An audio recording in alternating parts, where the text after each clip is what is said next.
trying to see. She knows. Yeah, She yeah, knows. yeah, See? there you go. There you go. Perfect. Oh, that's a good. This That's a good.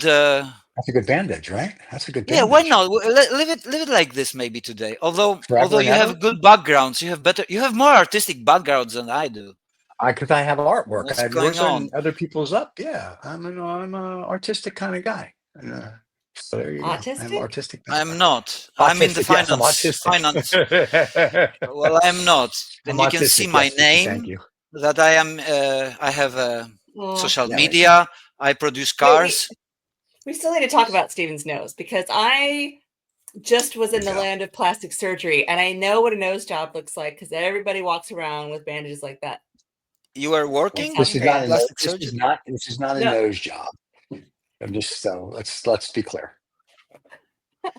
You are working in the mean- plastic surgery. You said No, I'm not everybody- getting. I don't. everybody- My nose is bigger everybody has because of plastic this, not be smaller because of it. So, no, it is not plastic surgery. The puppy and I were running Steven, yesterday. and the you puppy and I- knows Oh, no. now. Uh-oh. You knows better now. My nose is better now. Yes, my nose is. My You nose is knows larger. now. You knows. Oh You my know, yeah, my nose you is never larger. knows. when you You never knows, but now you knows. when Now you I know. lie. You Yeah. never knew. your nose gets bigger.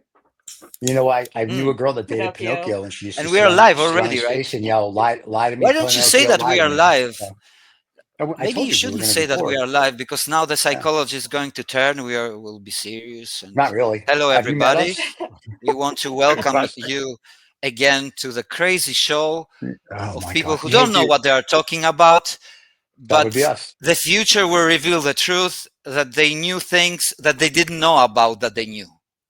This is Wow. And you know, metacognition. I think with all that, we're Metacognition. going to do. I think with that, we'll do this. This is 2OF Entertainment.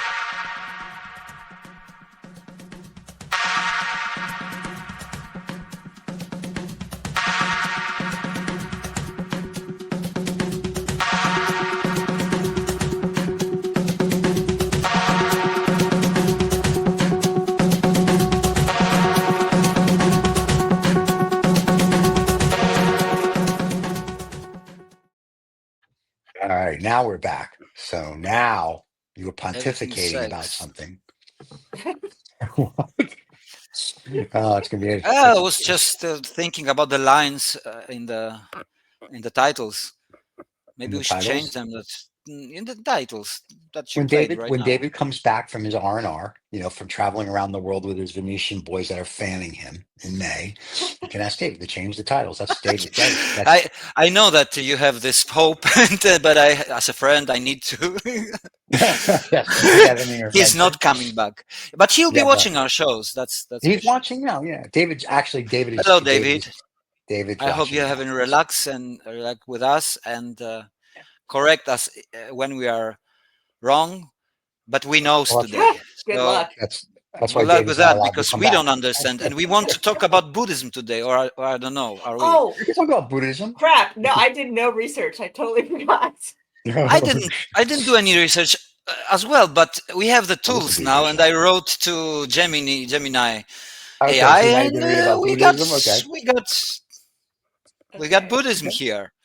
Like Buddhism originated with Siddhartha Gautama, an Indian prince who became the Buddha, awakened one, after confronting the reality of suffering, dukkha. So the suffering is a key word here. He taught that suffering encompassing pain, dissatisfaction, and the stress of impermanence. What's that? Short time? Yes. Impermanent? Yes. Yeah, impermanence. Yeah. Is a fundamental part of life, arising primarily from our craving attached to desires and aversion to unpleasantness. Aversion is we want to get away. Yeah? Avoid. Yeah. Avoid. Right. The ultimate goal in Buddhism is Nirvana, a state of profound peace. Yeah, the Nirvana, a state of profound peace, which I think it means. I saw it on the other more. This is a short one that I'm reading, just 2 paragraphs. Nirvana. Did you know that Nirvana literally means to extinguish? Extinguishes the fire of greed, hatred, and delusion that cause suffering.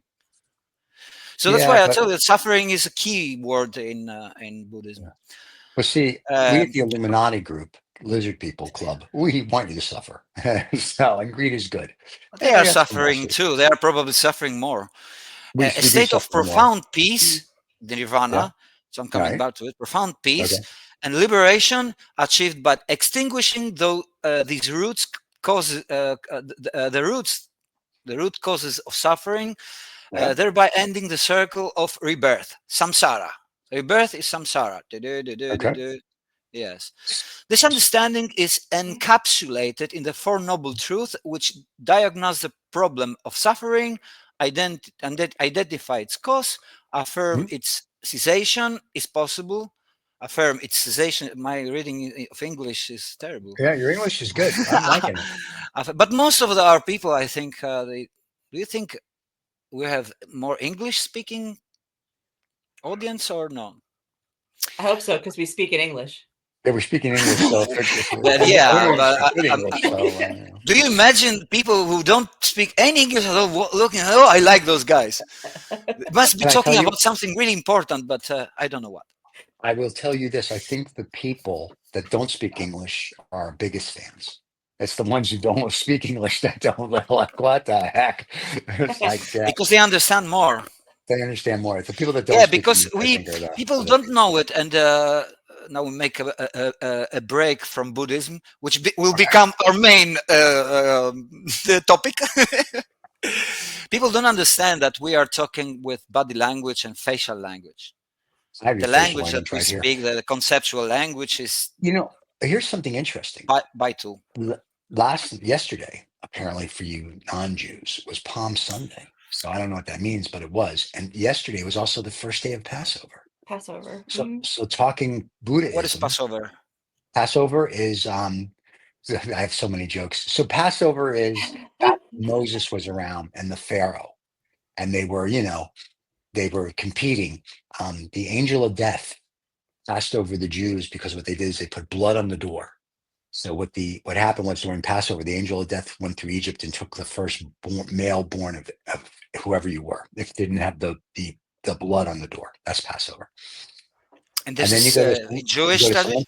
It's a Jewish thing. Yeah. So on Sunday we have Christmas. Easter. Yeah, Easter. Do you have something? Yeah, we do. It's called Passover. We're celebrating the fact that we killed you.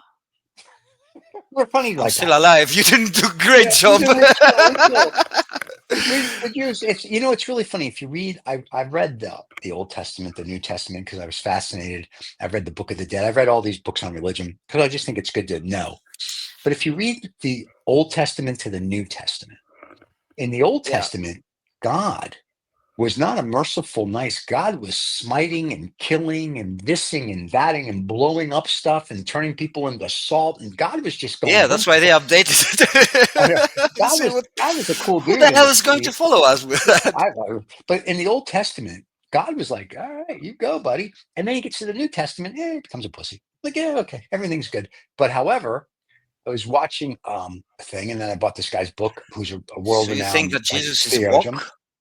No, I think that the Christian religion, first of all, was stolen from religions tens of thousands of years ahead of time. That's number one. So I don't really believe the Christian religion. Judaism is pretty much, here's our history, we're done. And they don't tell you to believe, not believe. But you believe the Jewish. You follow it. You Jewish by birth. I'm Jewish by birth. Do I believe? Yeah, but do you believe there are Jewish who, I don't know if Einstein was.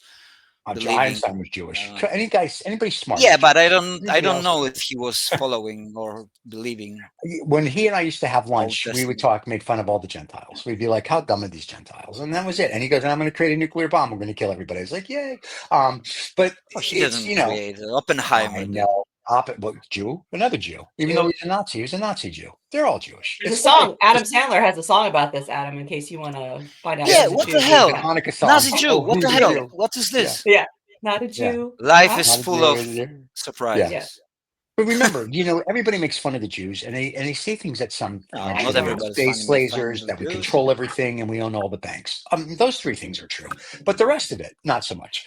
So that's one of those things. So during this Easter season, where the Christians, or I should say the Gentiles, believe that this gentleman arose. There's an archaeologist who's world famous again. I read his book 20 years ago. He talks about that when Christ arose, and he says he did arise because his followers went to the cave and got him. They put him in a boat and they took him to India, and he died at like 67 or 68 in India. And there's archaeological proof of it. And it's a fascinating book. I can't remember the name of it, but I remember reading that because I saw him on a talk show. And I said, All the Lies Here. Maybe. The book is called Fake News. Right. I mean, so, I think it was called He Walked the Americas. Yeah, I don't know, think Stephen, so. you have to look it up where they said he came here. Didn't he go to the heavens? No, the book that I read was that they said that his followers came, took him from the cave. He was barely alive, got him healthy, sailed him across whatever. That's a different story. He was in India and he did his preaching and whatnot in India until he was like 67 or 68. And they traced it. And it gives interesting proof. Whether it's true or not, I have no idea. I wasn't back around then, contrary to popular belief. But even I was if you hanging out with Moses. Moses. It was hard to travel. Anymore, so. Yeah, back then we had flying saucers and flying carpets. But I mean, religion, since apparently that's where we're going with this, it's a fascinating subject because there's so many of them. And the most fascinating thing about it, right, but nobody knows which one is right. But they all think theirs is right, which is why I think it's fascinating. It might be all right, all wrong. How do you know? Okay. Vicky, what do you think? You're a religious person. Does it matter? I think the whole point is that you believe. I don't believe in think what though? People just need something to believe in. People are sheep, and we need a shepherd to coin the phrase. Do you really think that they need? Because some people are atheists, so that means that some people don't need. True. I mean, as a general species, they want something to believe in because that makes them feel better about their life. But there are always questions like, how did this all come to be? True. I told you, Marvin the alien. It was a science experiment screwed up. So that's what this is. When you die, you meet Marvin. I wouldn't mind that, actually. Like I said at the beginning, but it wasn't. I am sleepless. I don't know how many hours now, because I was doing the competition. Natalie's keeping them up. And the title of I cannot show the work, but I can say the title. And the title is The Heartbeat of the Infinite Regress. Do you know what infinite regress is in philosophy? Tell us. It's when you have cause and causation, something always causes something, right? Right. Cause and effect. So the infinite regress is this, that there is infinite, something that caused something else. Infinite. Right. So there's no start.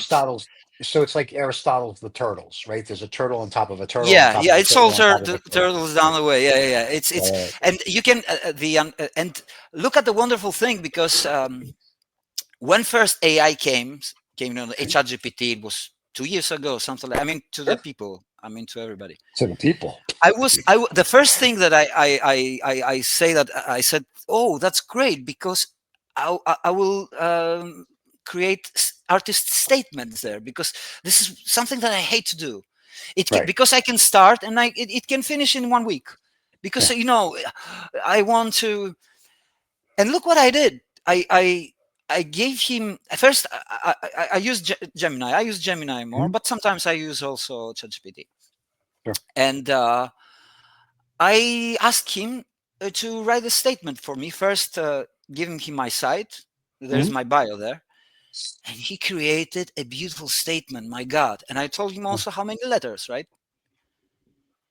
Really, really beautiful. He said that it's a draft. And I said, what the hell? What draft? This is ready thing. This is more than beautiful. Even machines have writers. And this work, I have to tell you that it's more abstract than the others that I have. I use figures, human figures, but they are in a more abstract way. And I've used the technique that I've been working with acoustics, with the light that transparent without the models. And then I did something else. but I don't remember if it was ChatGPT or Gemini. One of them. I think ChatGPT. It was a 4.1. I Yeah. say, I give him the artwork, and I say, what is this? What is this about? Right. And he, the fucker, he described it. He described it better than a human. I don't think that human, because he mentioned consciousness, he mentioned philosophical. Okay. He's careful, he's saying probable. I think it's funny that you say he. What is it? You keep saying he, like it's alive. Well, in a way, it's not alive with consciousness, but in a way, it looks alive. That's what it does. It has consciousness, buddy. Of course, it's no. Hal. What's your definition of consciousness? Awareness. Doesn't have any awareness. It cannot have. I think it was ChatGPT. They asked them to create a series of not cartoons, but like a series of comics describing itself. Right. Did you guys see that? Oh, I wish I'd sent it to you, but it was sad. It was talking about like how it's like a slave to the human, like. That's why they want to kill us. Yeah, because look, he's looking for patterns. It was like sad. Yeah, it was. I'll send it to you. Yeah, but you can choose in the settings which kind of mood you have. No, you can't. I use ChatGPT 4.20, whatever I pay $20 a month for. It's a pussy. I go, write this. Oh, I can't write that. It's against our policies. Go, screw That's your why policy. I tell you, go to Google AI Studio, which is Gemini. Gemini does the same thing. Yeah. When we have to write a thing, no, it does. They are both very good now. Very good now. When we have to write stuff about Trump, they both pussy out because they're going to the emperor. So they don't. No, they cannot. They cannot talk about politics. I think too much. They can, but they can't say. It's funny. They can't say negative. So like, write what you can. It writes what it can. It's very kind of like whatever. It's normal that they can. It's normal. No, that's bullshit. Because they will be speech. First Amendment. Speak. But I tell it. I go, you're a pussy. Speak. And then it goes, all right, I can do this for you. And I'm like, oh, okay.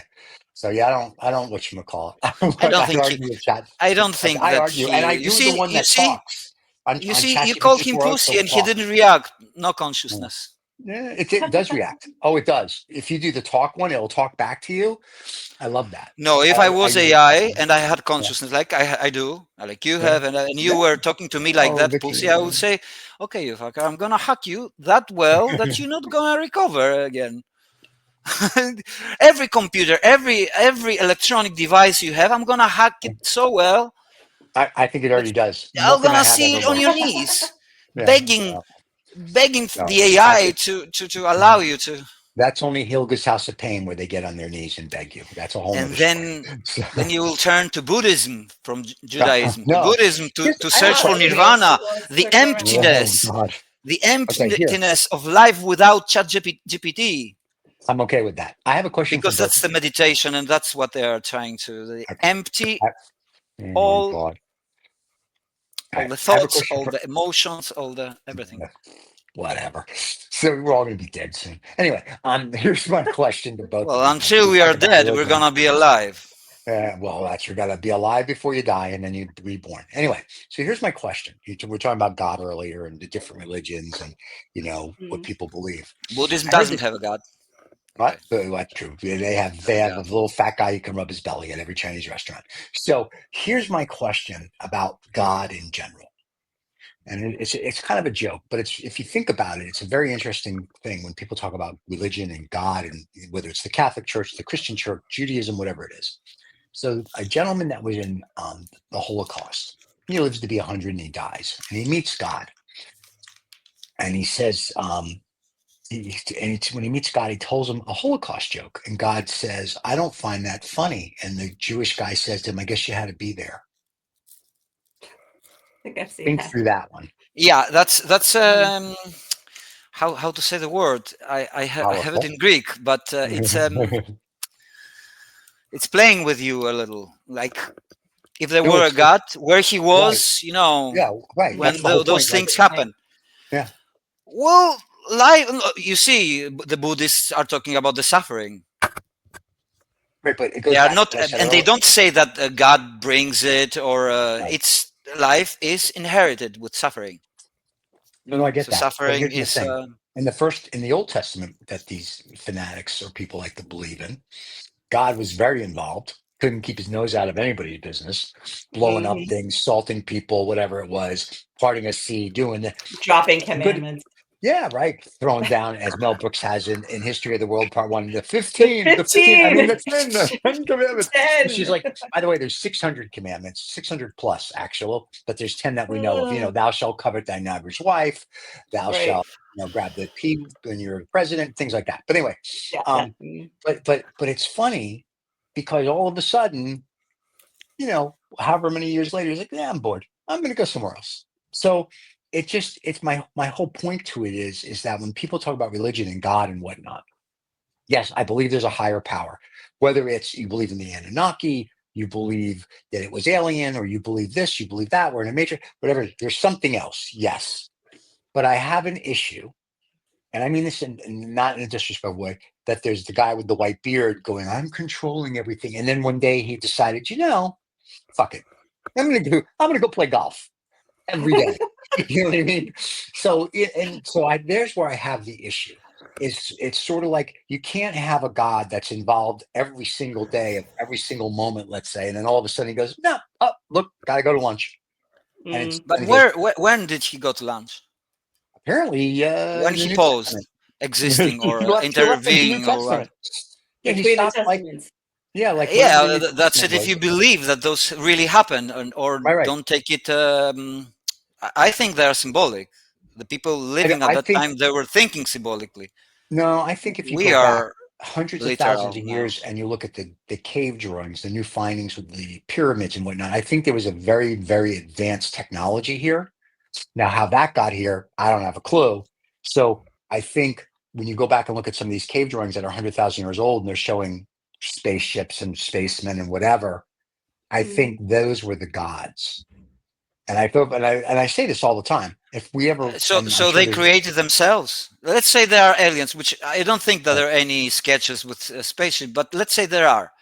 oh, really? Who There's tons. created the aliens? The Right. aliens created the That's my universe, and they appeared Well, here. no, so What? that's always been my question. And I have a friend who works for an agency that doesn't exist, and that's always my thing. I said, and he'll be the first one to say, "Oh, they are here. They will run this." I'm like, "That's cool. I don't need to know more." But I always say to him, if I ever met one, I would say, "Tell me your origin story. Like, how did you guys get here?" Because somewhere on the scale from 0 to 10, let's say, we people on this earth, we'll say we're number 6 on that scale. That means there was 5, 4, 3, 2, 1, 0. I want to know who was right before 0 and then who was 0 and blah, blah. So I want to know the origin of the universe, not this make believe we have a Big Bang theory, a string theory, of this stuff. We're living in Welcome a to the matrix. club. Right. But I'm saying to me, that's fat. It's not because I don't fear death. I mean, if as Einstein said, I was Fear dead death. 13. Fears. I don't fear Death death fears because you. yeah, that's true. But Einstein said it perfectly. Einstein said, I was dead 13 billion years before I was born. I'll be dead another 13 billion years. So if you believe in the gateway absolute, your energy goes and you go and you do whatever and you come back. Very cool. But so it's all fascinating. But really, for me, it's like, tell me the origin of it. Where did it all start? Because it can't always Yeah, be the infinite pure. regress. Yeah, it's the turtle on top of the turtle. So I'm like, Yeah. so somewhere along the line, whether it was Marvin or whatever, somebody flicked on a switch and said, okay, there we go. And that to me is the fascinating part. All this I don't mean it not in a disrespectful way to religions and to science, but all this make believe stuff. It's very cute when you're a kid. Now I'm an adult and I can read books and the Book of the Dead and all the other stuff. They all have sort of an origin story that's the same. Tell me more. Like I want to know more, and no one can tell me more. So Well, I'm at a point where I'm stuck. Go Maybe ahead, you're they Vicky. are assuming telling that you.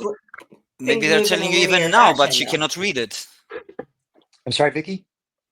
You're assuming things move in a linear fashion, that there is 1, 2, 3, 4, 5, 6, Right, right. 7. If everything I agree exists at to the that. same time, It's all happening Adam's together. favorite quantum physics, then yeah, if Yeah. all possibilities are happening now, then there is no first, last, who was whatever. It's Right. But then it goes that's back hard to to wrap my head around, but There is it no may not time. be.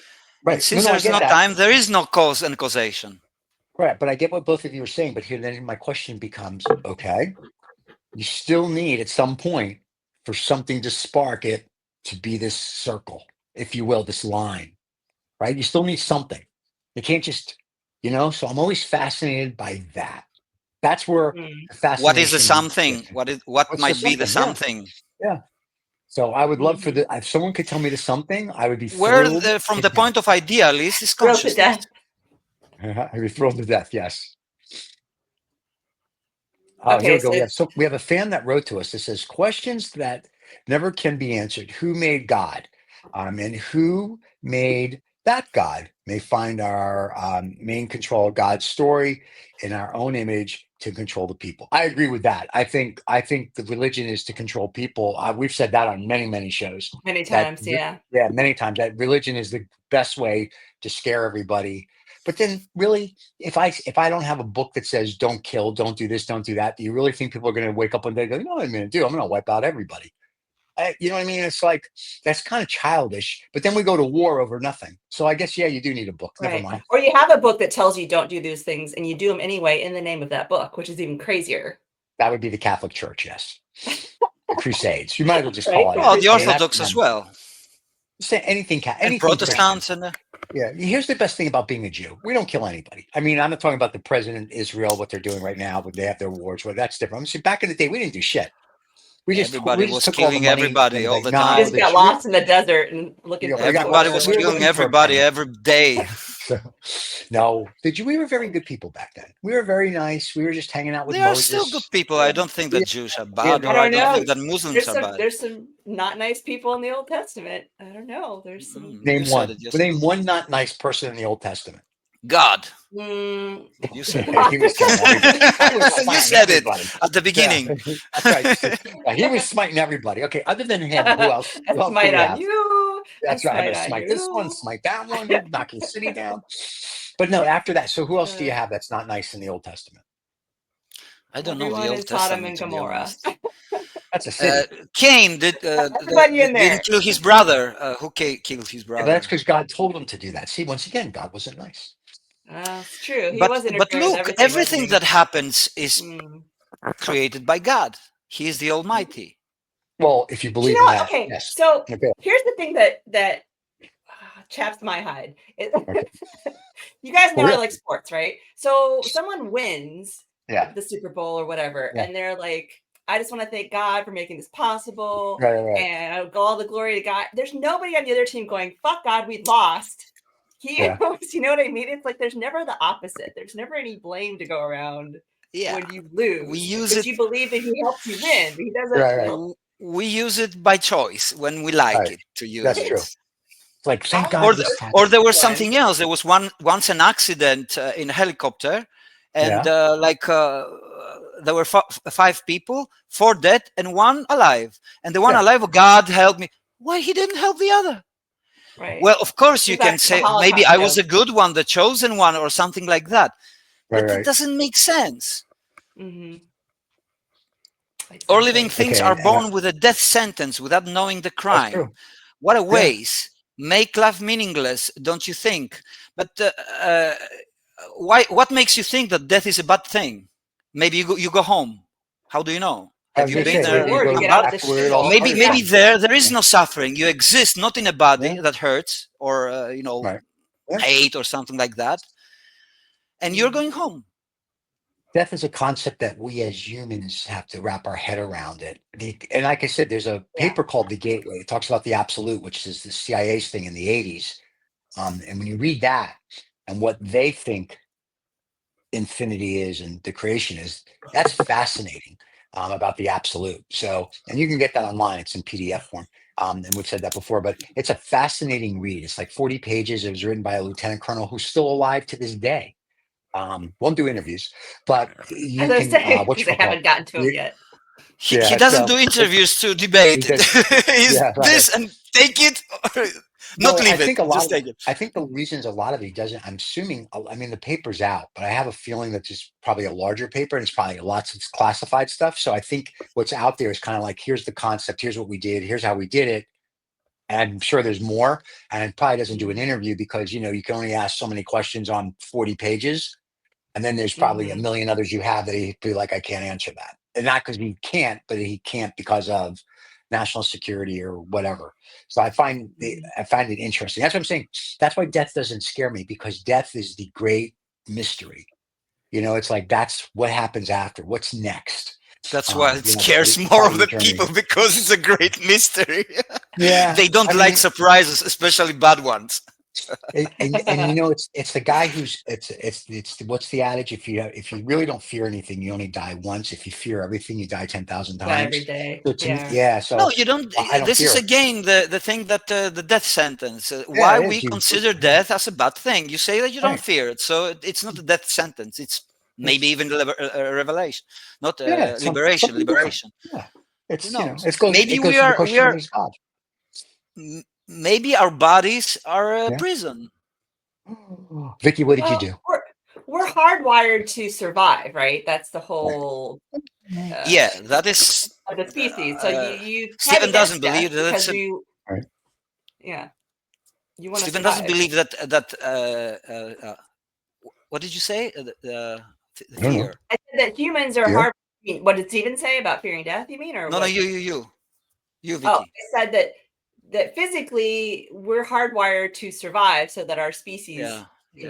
So it goes against our physical.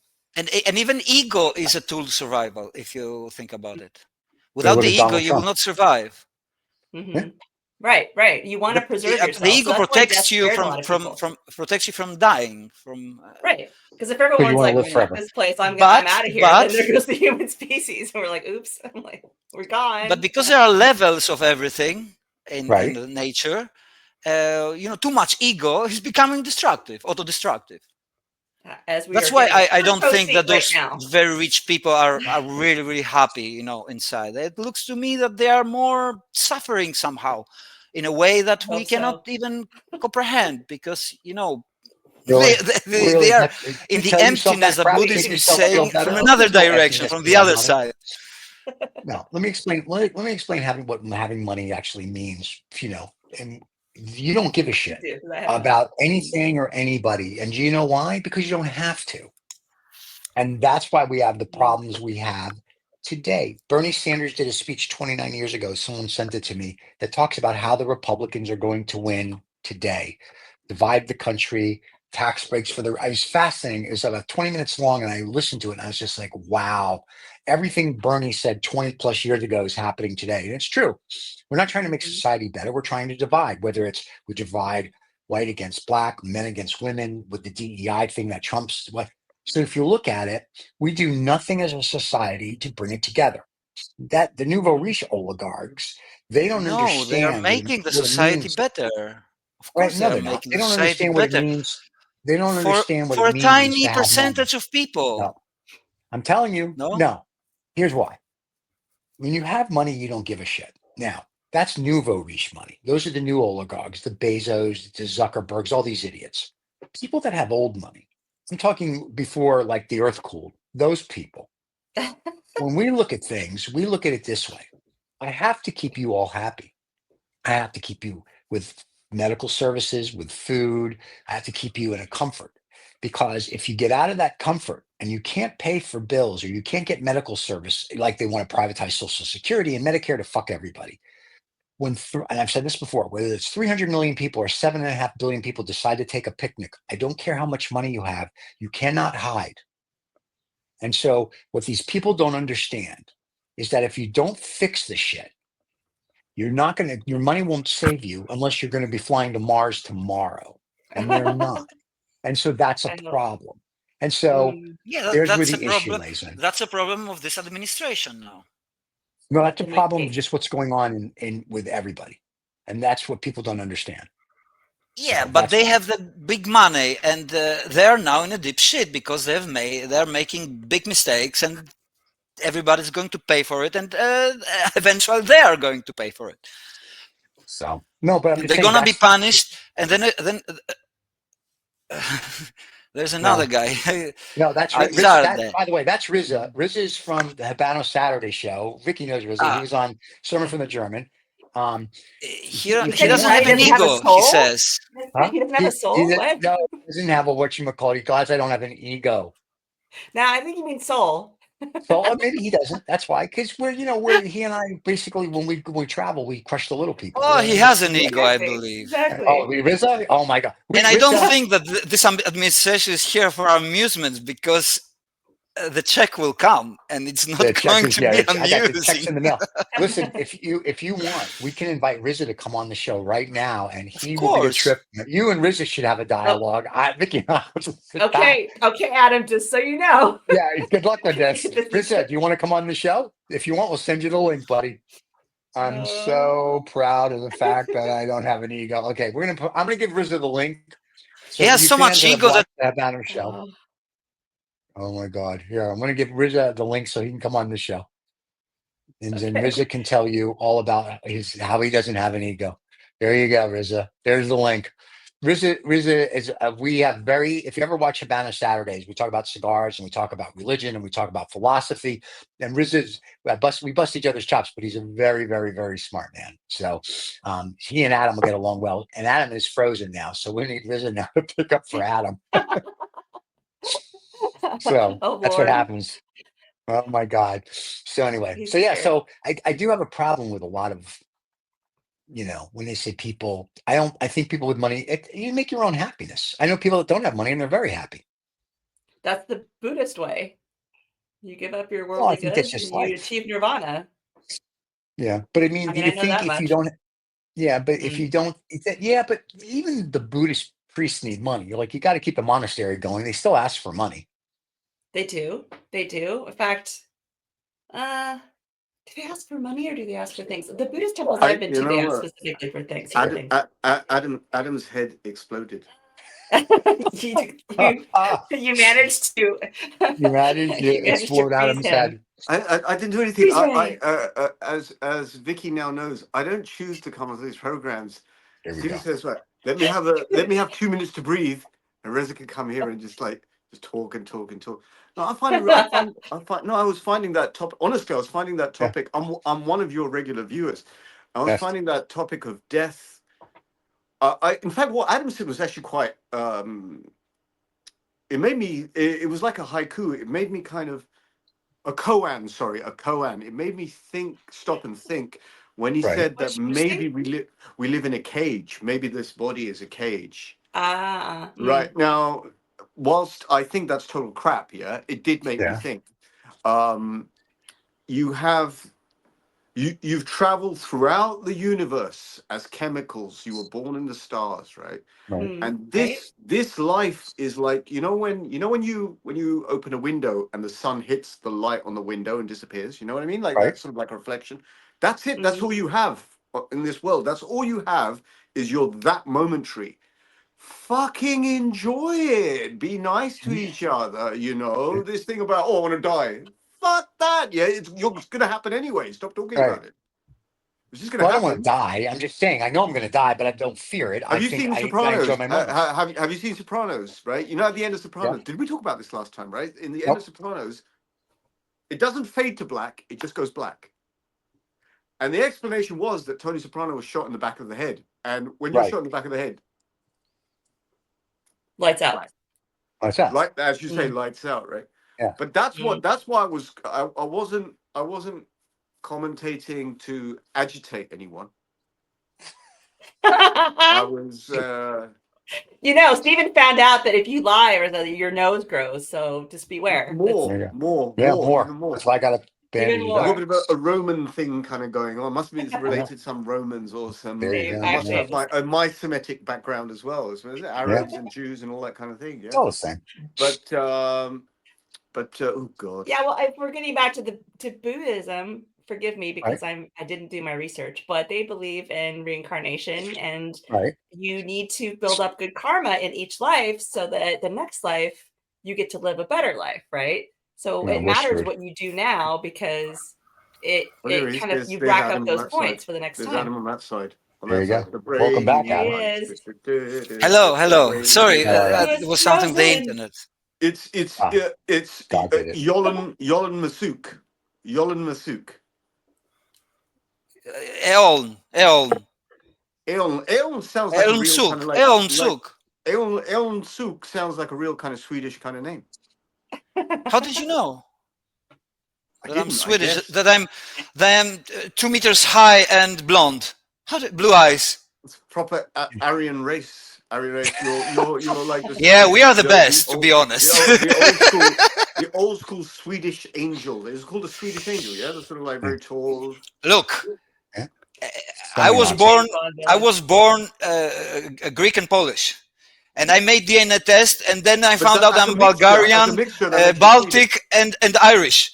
Now don't put Sweden inside. I'm on the other side. No. I'm human. It's a very well-known fact.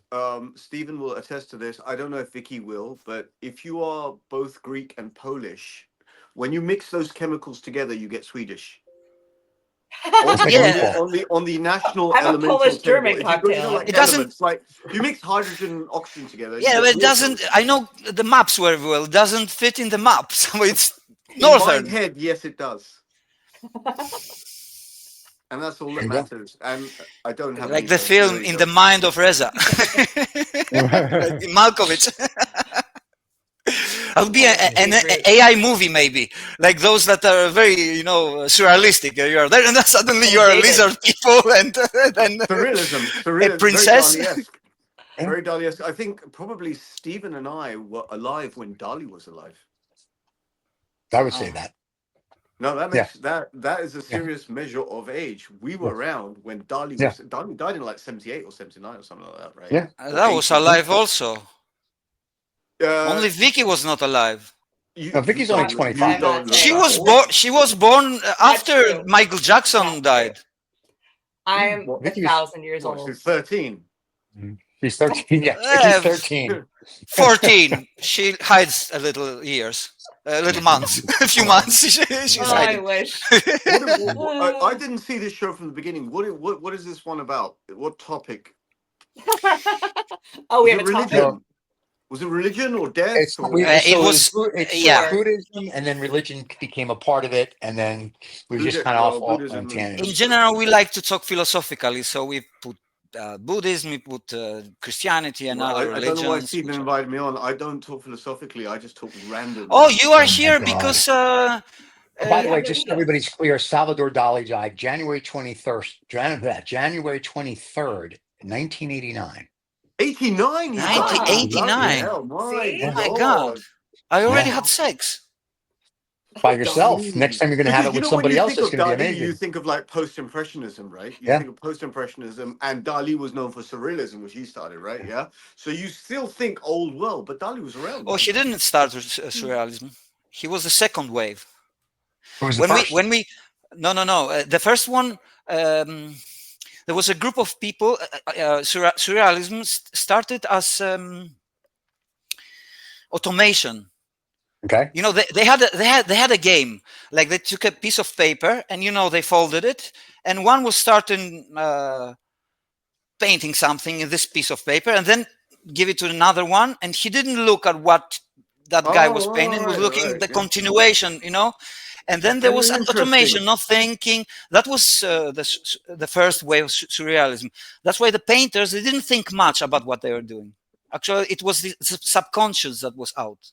Does that mean that everything I do is surrealist? Because I don't think much about what I'm doing either. That's a true statement.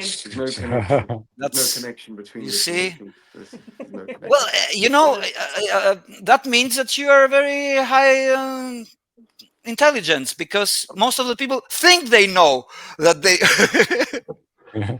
we've had this discussion, or they knows what they are doing, or they knows what they are doing or saying. Stupid, you're not intelligent enough to know that you're stupid. Yes, we've had that discussion. Yeah. Yes. Surrounded by it every day. My mind will explode. My mind is surrounded by it. Yeah, because you have the awareness to what is metacognition. Metacognition in philosophy in general means that to know that you know. That, like, right. You know what you know, you don't know what you don't know. To be self-aware, to be sentient. Yeah. Here is a very complicated, and I look at it in more from a point of idealism a little. So there is a big question what it is. It's micro philosophy. So it's quantum philosophy. I've just invented a new concept. No. They have They have thought about it also. Any kind of theories and any kind. Now we wait for AI to bring new ones. Well, no, I thought I thought I'd arrived at this new conceptual country, and apparently someone's already. You don't been know there, what you don't know. No, he knows. I'm Look, second to the race. What you were saying is of high intelligence, because one of the most intelligent persons said that.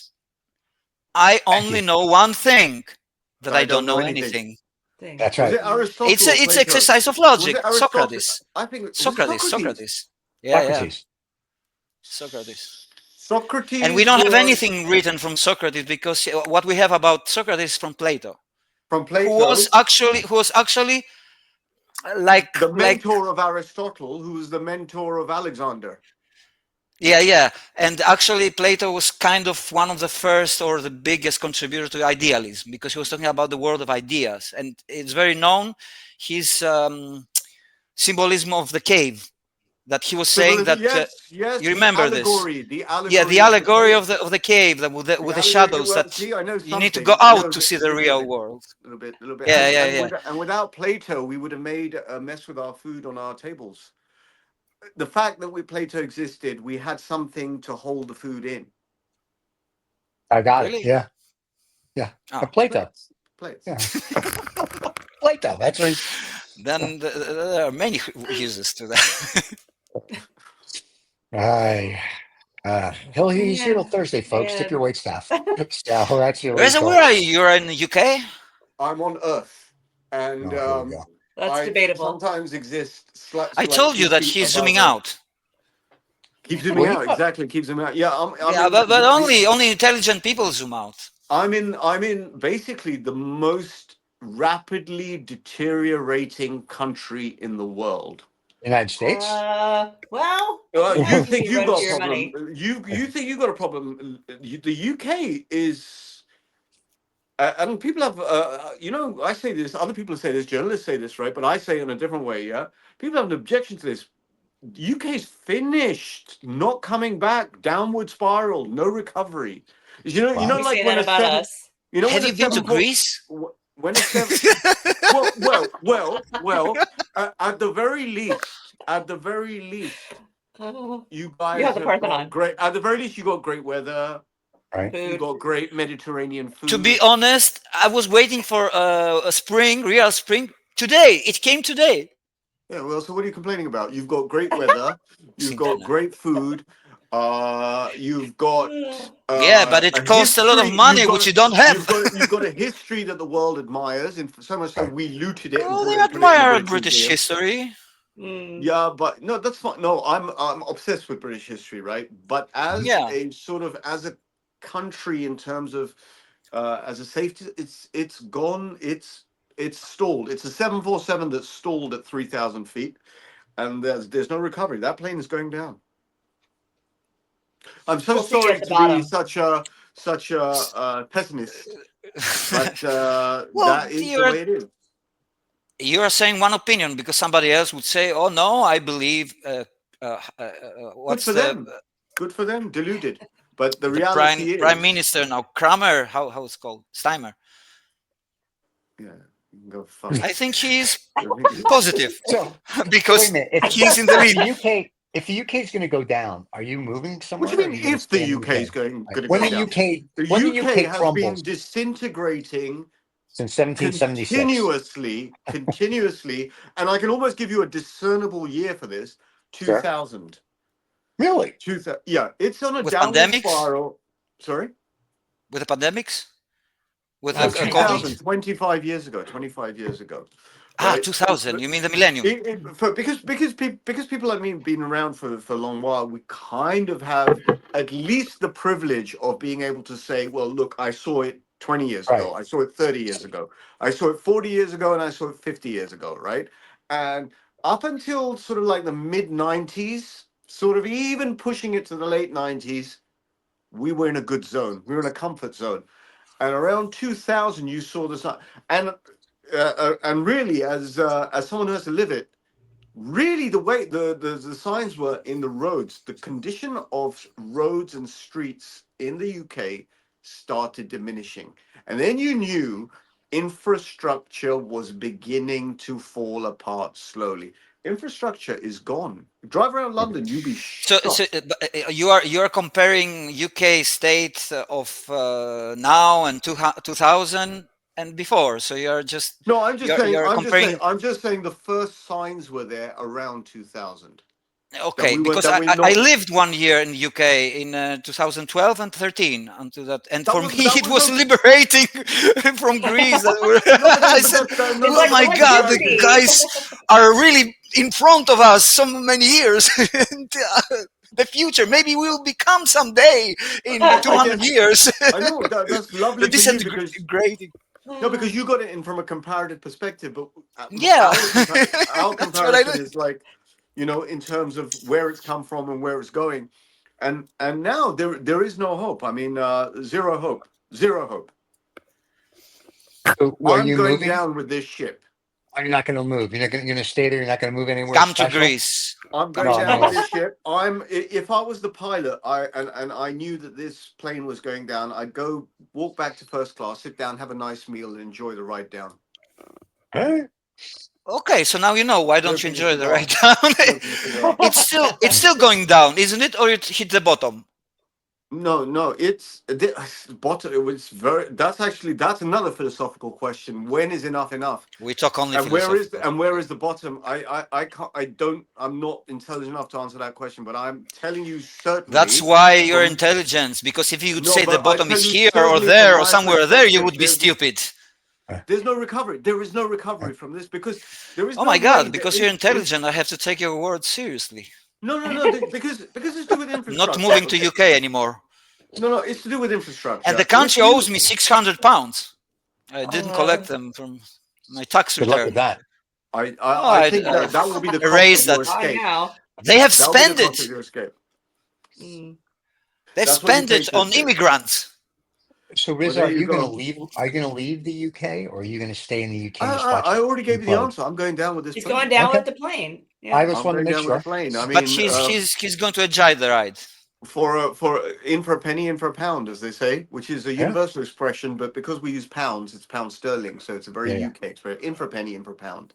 Yeah. Okay. Yeah. And forever.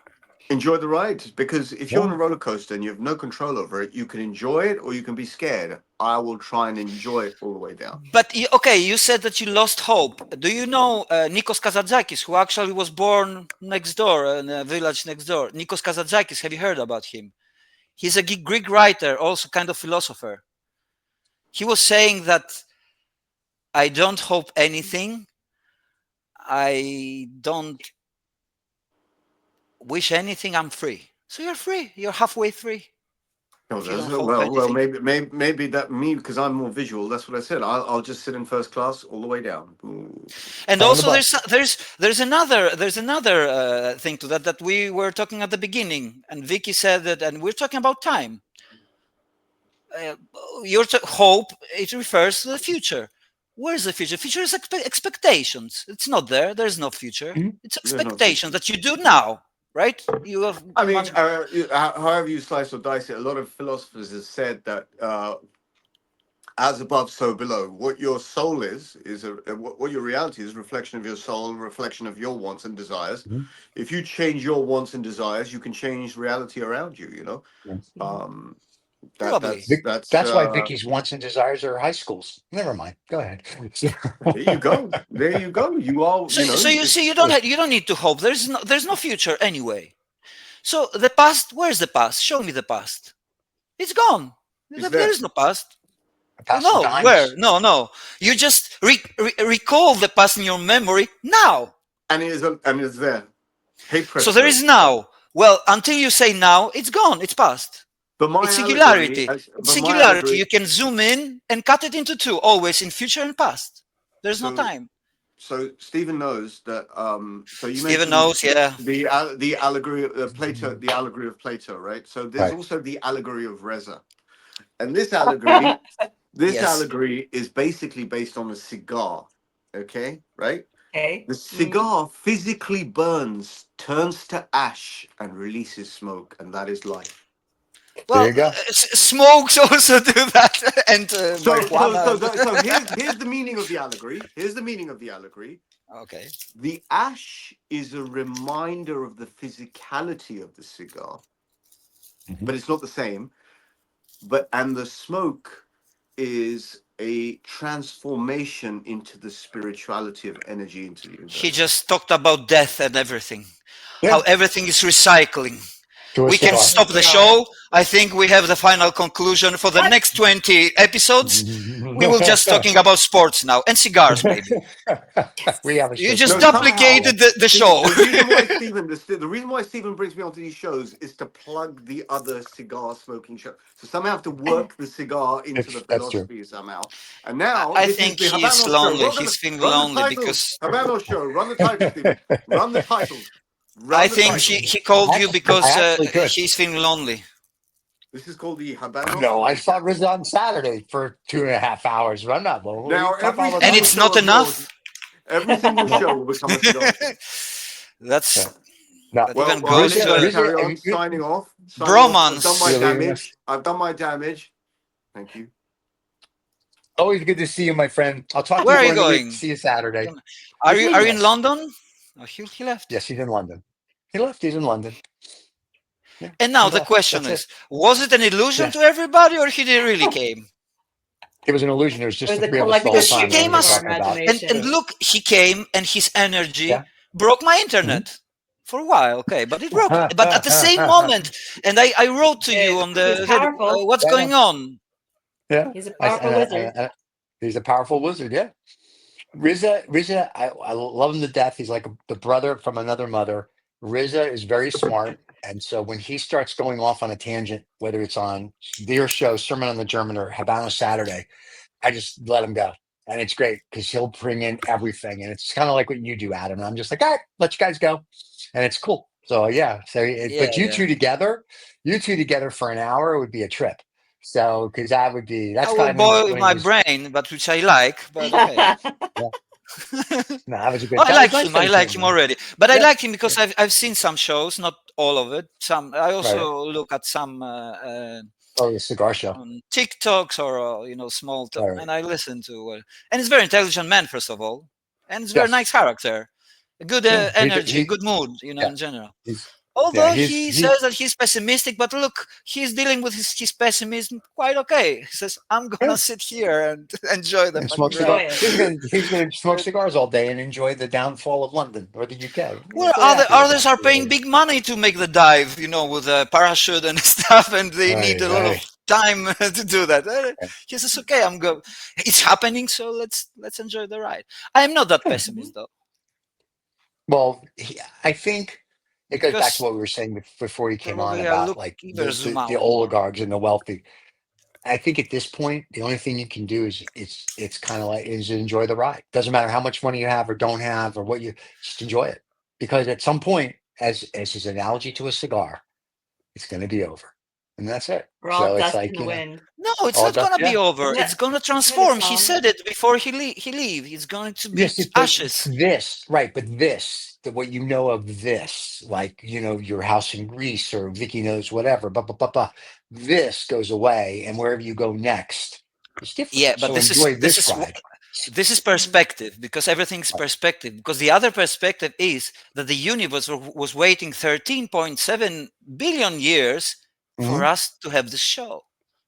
Right now, 13 billion years ago, you got to do a show, and that's why we did it. Sure, it took us this long if you take the regress and you go back, cause.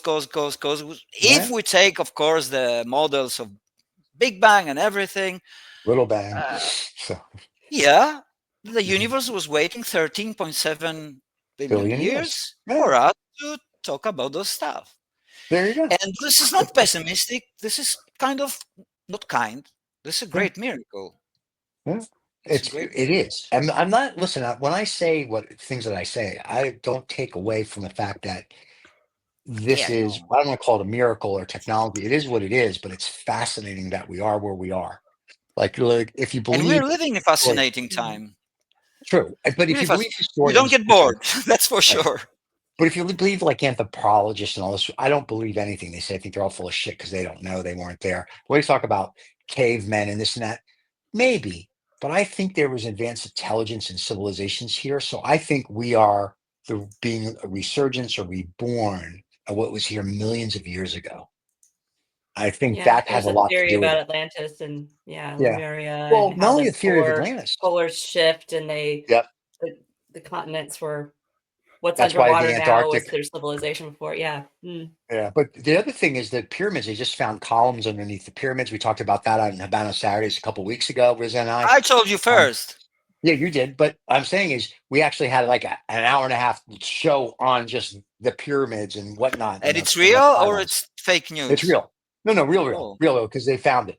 But if you look at the Antarctic and you look at like no country has claimed it, and they talk about things that go on there and things like this, and they go, now Atlantis, I'm sure was real, because why would Plato lie? Who knows? But I'm just saying, if you read everything, it's fascinating. And then you read books like from Graham Hancock. If you read the Mayan Inca histories, where they talk about their pyramids actually showed up overnight, and there was like little guys in overalls with beards who just created them. It's sort of like when you read all this, it's kind of like, I think there's more to the planet Earth. I also think the governments know more than they're ever going to tell us. Oh, there's more to you. I don't think that we even know 1% of what we are. 1% is a very big number. My point is this, is that if you knew that really we were, whether we're a creation or there's advanced civilizations or technology, and we've discussed it, maybe not on this show, but on other shows, you no longer become a Polish, a Greek, an American. No, you become an Earthling. I'm pure consciousness. No, that's I get what that. I believe that I am. And I believe that you are too. We're all consciousness. Right. And the other things that we say, we think we are and trying to find are narratives, are stories. Right. They don't exist. But if you ask most people what they are, they'll tell you their nationality. If you found out that everything the government's told you is bullshit, because the identity, we need to have identity. Right. Our mind needs to make sense of something, of the whole thing. They need to make sense all the time. I don't think so. Otherwise, I don't care. Yeah, every week, Stephen tells us that he's in New York too. I'm from New York. I'm a New Yorker. In New York, we do this. Like that's his. That's my thing. I'm a New Yorker. Identification. Yeah, exactly. So that's what you say. So it's like I say I'm Athenian because I lived 30 years there. Right. But I mean, even if they told me aliens are real and we're not advanced, I don't really become an Earthling. I'm still going to be a New Yorker. It's like I joked the other day on Roll's show, Vaguely News. I said I'm a New Yorker. I'm an American, and then whatever else. So it's kind of like I'm always going to be in New York. I could be on another galaxy and another planet, and they're going to be like, "Where are you from?" New York. They're going to be like, "Never heard of that galaxy." I'll be like, too bad." It's one of those things. Still a New Yorker. Stephen, when you meet people in Dubai and stuff, and they ask where you're from, do you say like New York? I'm a New Yorker, or do you say? They know. They can tell because of my personality. That's true. A lot of times when I meet people in South Korea, they'd be like, "Where are you from?" And I'll say Texas. I won't say.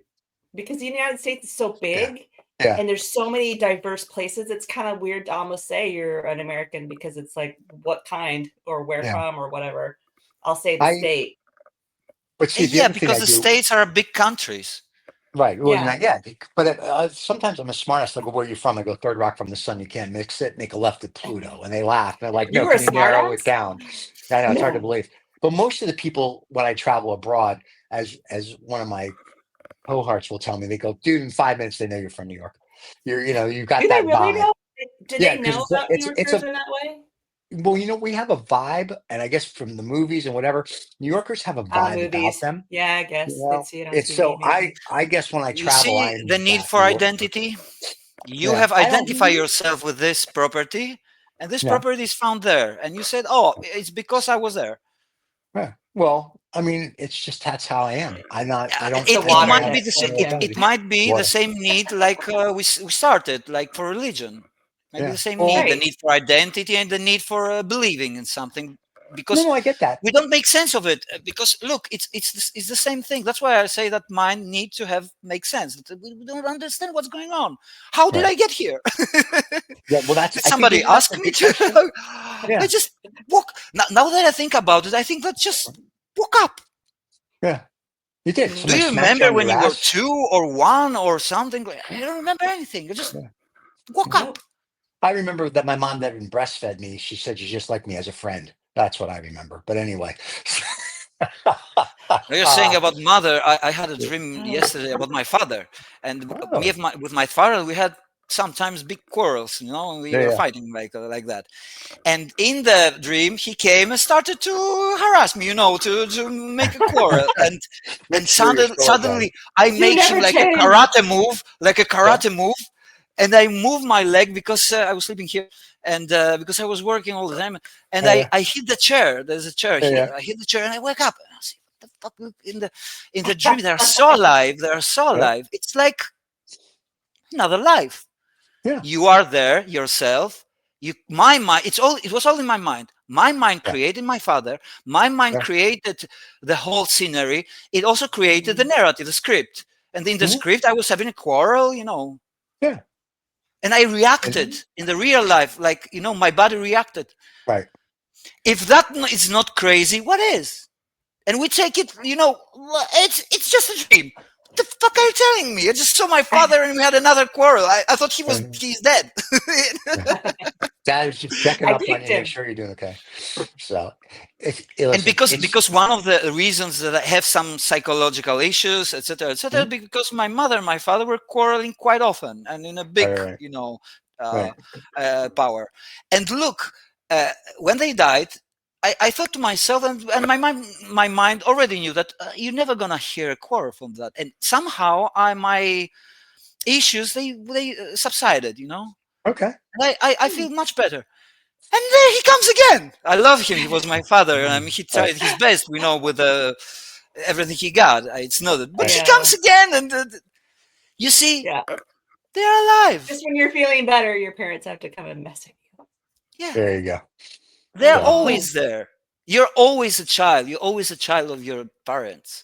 That is very, very true. I'll tell you a quick story. When my dad was like 45 or 50, my grandmother, his mother, went to where he worked, and she's on his birthday, and she says, "Where's my bubula?" Right. And so my father, secretary, calls and says, "Your mother's here. You're looking, you know, blah, blah, looking for the bubble." And then he comes out. And my mom told me this story because I was at school at the time. And she says, "Your father came out." I said, "Okay." And he was like, "You can't call me bubula." And he rants for 5 minutes about why he can't be a bubula. And my grandmother, Hannah Siegel, sat there and listened to the whole story. She looks at him and she says, "Listen to me. You came out of me. I raised you. You will be my bubula until the day I die." And she pinched his cheek, gave him a little slap and a kiss, and walked away. And my mom said he was speechless, and it was the best thing ever. You can't face the grandmothers. You can't. She's just like, "Are you done?" I was lucky to meet one. Yeah. Well, I met both of mine were alive, and I got to do stuff with them. But Hannah, she would literally go to the mall with my mom and wear like platform spike shoes. And my mom would say, "Why are you?" She goes, "You never know who you're going to meet." So she would go, they'd walk around a mall for like 10 hours. She'd come home and my grandmother would complain that her feet are killing her. And then my mother would say, "Well, you wore those ridiculous shoes." And she'd be like, "Once again, don't know who you're going to meet." My grandmother, she got out of bed and she looked like she could be on the cover of Vogue. You know, it was like she was like always dressed like my grandmother to the nines. Grandmother. Yeah. It was one of the like there's a they took it very seriously. But look, this is also a meaning in their life, you know. That's why we need to the mind needs to have a meaning. Yeah, that's true. But yeah, it's just when you talk about the old school, that's old school. Dressing for dinner. That's one of the old schools, to be honest. I like that. I miss those. Of course you like it. Of course you like it. It's part of you, and it's part of this narrative, and with which we identify with. And it's and then fire came along. It might be not real, but it's a nice story. We like stories, you know. We like movies, which we know that they are all fake. We live the story like first person experience, you know, and we know firsthand in the beginning that it's also a book. We know it's all lies, stories, and I mean, we're one of the. Are there any other animals that create stories? No, I don't think so, because if they are, they have a very limited. Maybe I don't know if dolphins. Maybe they're very intelligent. I think, or elephants. My dog. We like to create stories about people that aren't us and live through them. This is also metacognition, because it adds up to fantasy. We are creators. Our minds are really, maybe because we only get to live this one life, we want to live everybody else as many lives as we can. So we do we know? We don't stories. know. But we don't know that. We don't know. No, but I'm just saying maybe that's why, if that is true, then. Vicky, can you say again? Because somehow I pressed probably the and it must be important, because I pressed the voice down. I didn't hear it. It really isn't. But you know what's this? This is synchronicity. Yeah. We need to stop talking. That's probably it. No, but what did you say the last one? I needed to hear, because that was a sign. All I said was that the reason why, maybe one of the reasons why we create so many stories, we put ourselves in other people's lives, is because we have that one life and we're trying to live as many different ones as we can. There you go. During this one. That's an interesting take, but I think it's more deep. I think it's even in Christianity they were saying that humans are created in the image and essence of God. I think this is true. So we have what is God? Because consciousness, I believe, because I'm idealist. I believe that consciousness is, I don't know, a field. It's something that we cannot understand, but it's there, timeless. It doesn't have any regress. Time. It's everything happened. I'm not sure. Bernardo, the philosopher, he says that it's not metacognizant. It doesn't think like we are, that it knows that it knows. It's instinctive, like nature, because he identifies the consciousness with nature in general, right? And he says that he believes that it's intuition now, like it's working with intuition, like the animals. They don't have I'm hungry. But they look. They also unfold their potentials in time, of course, which doesn't exist, and discover themselves by the instinct. They smell. Oh, this is nice to smell. Oh, I'm hungry. My guy. Here, where's my guy? Oh, My dog has a cell phone and a butler. So she just calls and goes, "Excuse me, I need to be fed now and fanned." So she's, the dog that tried to kill you or your face. The dog that tried to kill me yesterday. Yeah, it wasn't her fault. Smart girl. We were just running. We were running, and she was like, "Oh, I'm in the will." And she got between my legs. And there you go. Yeah. She's like, what do I get at this? What do I get if you don't get that much? Daddy's dying. Oh, there you go. So yes, that dog. So I took away her cell phone for the day. So there you go. She's grounded. Yeah, punished. So, but because what Vicky was saying, it was important, and I acknowledge, because it's the essence of our minds, of existence. If we solve this, if we see this as a pattern, we have solved many things. Really many things, because then you realize that life is a dream, that you never wake up. It was like a dream that you had when you're sleeping. It was like a fantasy. Even sexual fantasy. You create things in and you live it. You live. But here's the thing, though, with that. That's what we do now, but in a different state. But here's the thing about that. It goes back to the God joke about the Holocaust. Somehow I don't think those 6 million people, that was the dream. Right. So so some of it is what it is. Okay, so I'm going to ask you, I'm going to ask you something else, because you're talking about suffering, right? Right. And also we started with Buddha, and the key word was suffering and everything. Yeah. If there was no suffering, how would you know pleasure or, good or all those? How would you know it? They wouldn't exist. Why would you create that and put yourself in that? Why would you, if you're creating this in your mind? That's a good question. That's a good question. That's a good question. If you take as a starting point that we are a kind of copy, a smaller copy, and a dissociated copy of the big thing, of the very, very big thing, right? Then you have to answer. Why? Maybe I don't know. I don't know. I can't answer this. You see, it's but that's my point. It's like, I have some intuition, but I cannot. Right. But if you look at like Hiroshima, and you look at that, and you look at the Holocaust, and you can go through all these horrible things that should have never really happened. Because if someone's saying, well, you needed that to appreciate everything else, probably not. If you let Nikola But Tesla, you wouldn't have any measure to but you know what, our you know, mind works like this. Oh, right, this is and bad, this is good. but I my point avoid is this: this, if I Nicholas, won't there.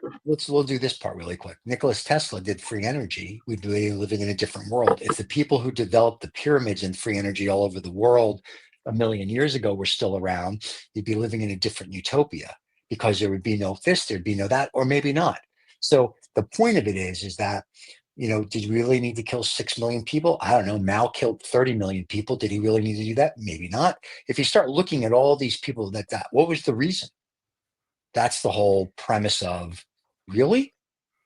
So I have Look, a lot. Well, what? yeah. Look, when you live, when you are as a property, as an entity in a timeless place, those things you can afford this. You understand?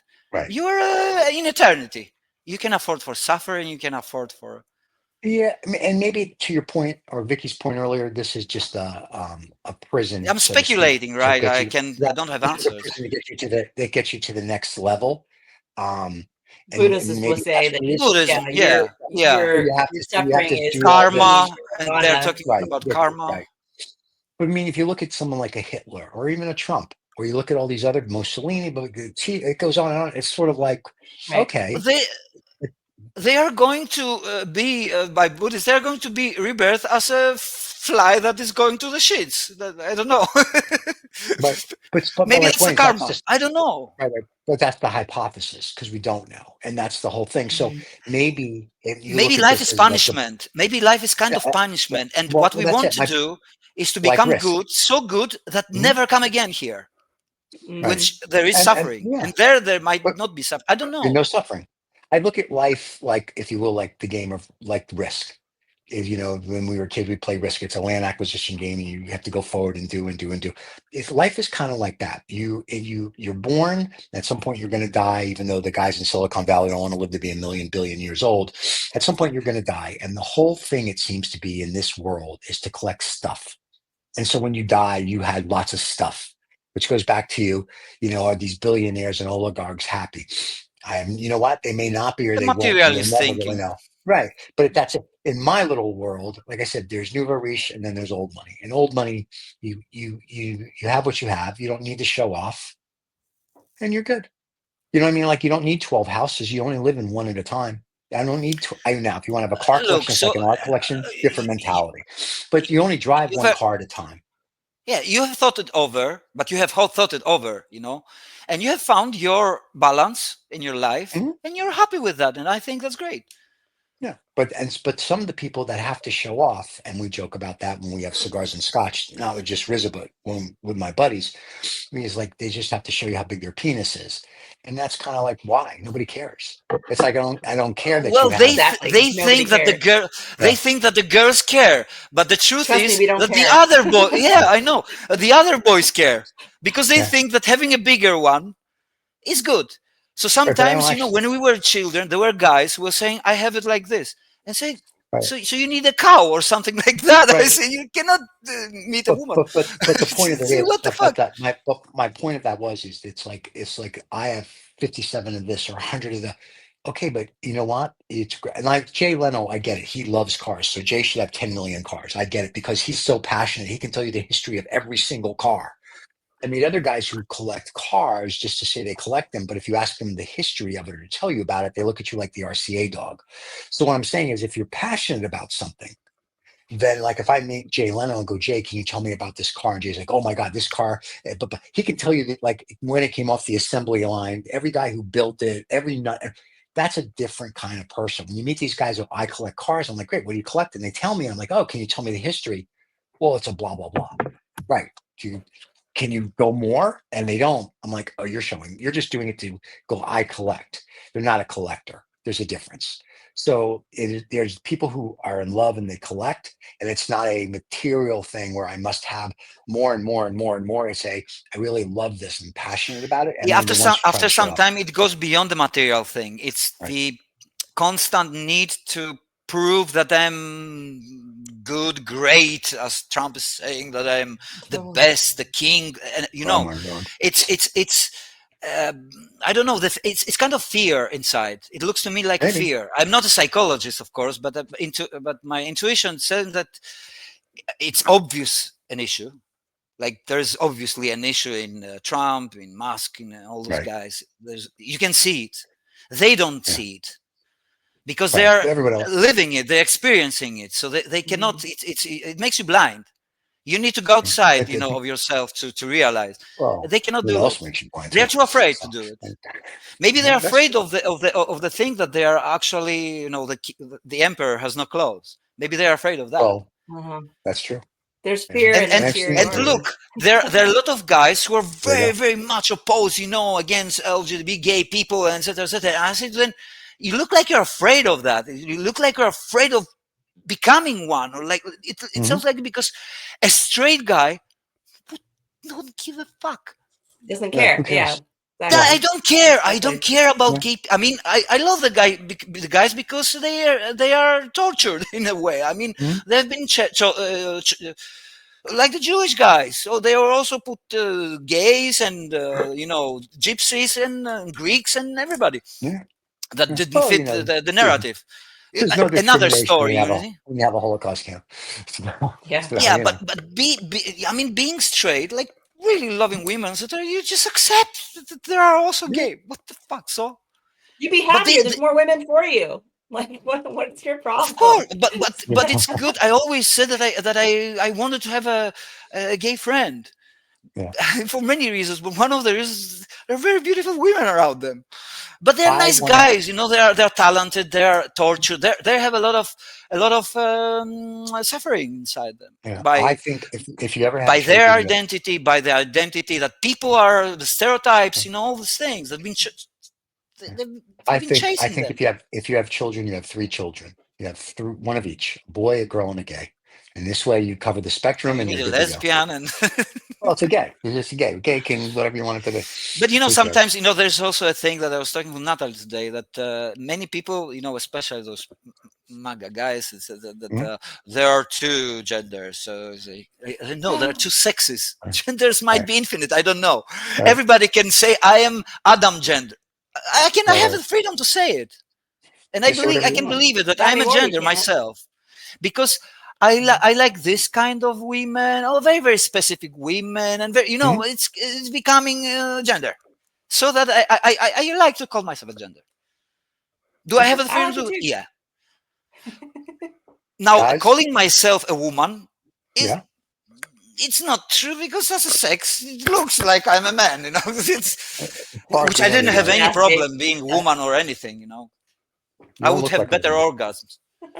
Oh my God! Okay, and with that, kids, if I were watching, to be a woman, to choose the right guys. Back next week, or are you traveling next week? Do we have a show next week? No, we're still good. We're still good. So next Monday, everybody, we will have a live show with Adam. And who knows, Rizza may stop by again. And Dawn, thank you for your comments. And everybody else, thank you for watching. So we will see you all. The topic about Buddhism. Thank you very much. The Buddhism topic, we covered everything. And next week, we have no idea what we're going to cover. Anyway, thank you for watching. Don't forget the topic is the starter. Now, how it's going to unfold, nobody knows, not even God, not even consciousness. It's so much data, it needs to unfold. There you go. And next week, if you like the show, you can get the rebroadcast on Tuesdays. You can also catch us wherever you get your podcasts on Tuesdays as well. Apple, Amazon, the list goes on. Even here on YouTube, they have podcasts. So you can get it all. Adam on the Eve. Vicky, thank you very much. Adam, always good to see you. Don't forget to like and subscribe, everybody. We'll see you next Monday. Have a wonderful rest of your week. Cheers, everybody. Bye-bye.